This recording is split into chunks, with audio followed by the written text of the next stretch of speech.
ഇന്ധനവില കുറയ്ക്കാൻ people campaign. People ക്യാമ്പയിനിൽ അണിചേരും. പ്രധാനമന്ത്രിക്ക് സന്ദേശമെത്തിക്കാൻ hashtag campaign #reduce petrol price PM. ഫേസ്ബുക്കിൽ ഇതേ പേരിൽ പേജും. അണിചേരും. രാജ്യാന്തര വിപണിയിൽ ക്രൂഡ് ഓയിൽ വില കുത്തനെ താഴ്ന്നിട്ടും ആഭ്യന്തര വിപണിയിൽ വില കുറയ്ക്കാത്ത ഏക രാജ്യമാണ് ഇന്ത്യയെന്ന് കണക്കുകൾ വ്യക്തമാക്കുന്നു. അയൽരാജ്യങ്ങളായ ശ്രീലങ്കയും ചൈനയും ഉൾപ്പെടെയുള്ള രാജ്യങ്ങൾ രാജ്യാന്തര വിപണിക്ക് ആനുപാതികമായി വില കുറയ്ക്കുന്നു. വികസിത രാജ്യങ്ങൾ പോലും നടപ്പാക്കാത്ത 10 മടങ്ങ് വർധനവാണ് ഇന്ത്യൻ വിപണിയിൽ മാത്രം എണ്ണവിലയിലുണ്ടായത്. അമേരിക്കൻ വിപണിയിലെ ഇന്ധനവിലയേക്കാൾ 28% വർധനവാണ് ഇന്ത്യൻ മാർക്കറ്റിലേത്.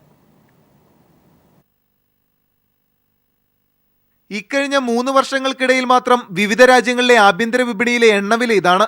രാജ്യാന്തര വിപണിയിൽ ക്രൂഡ് ഓയിലിന് ബാരലിന് $60 USA-യിൽ 2013 54.71 രൂപയാണ് ആഭ്യന്തര വിപണി വില.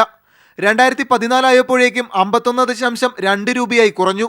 2015 ക്രൂഡ് ഓയിൽ വില കുത്തനെ താഴ്ന്ന് ബാരലിന് 40 രൂപയായപ്പോൾ USA-യിലെ ആഭ്യന്തര വിപണി വില 4 രൂപ കുറഞ്ഞ് 47.9 രൂപയായി.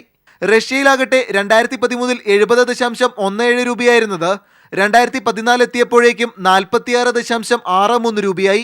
2015 ലിറ്ററിന് 9 രൂപ കുറഞ്ഞ് 37.4 രൂപയായി കുറഞ്ഞു.